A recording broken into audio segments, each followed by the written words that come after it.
Nagdumili man sa paghatag og recorded statement ang media practitioner nga si Arnel Arsolon sa Pacman Radio Gensan apan giklaro niini nga igo lang siyang nagpagula sa reaksyon sa usa ka barangay kagawad kalabot sa isyu sa Mulengke. Butiyag ni Arsolon atubangon niini ang kasong gipasaka sa piskalya na karabing adlaw ni Konsehal Jose Edmar Yumang nga usa-usab ka abogado. Samtang sa pagiginabi kang Yumang gipasaka niya ang kaso sa sa aligasyon kaniya nga siya ang dunay pending rape case. Merong dalawang personahe na inakusahan tayo na meron daw tayong rape case.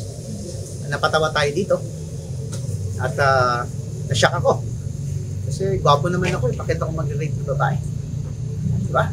Sana tingnan niya man ang mukha niya. Siguro kung i-compare ko yung mukha niya at saka mukha ko, mas gwapo talaga ako, siguro siya meron.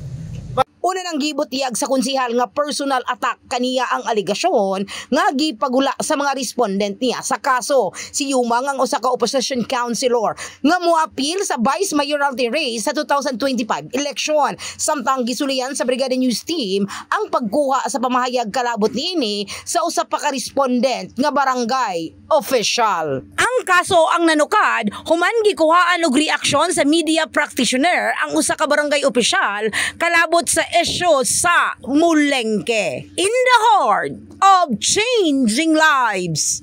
Kini sa Brigada Richel Gubalani alang sa 89.5 Brigada News 7 Gensan, the Second News Authority.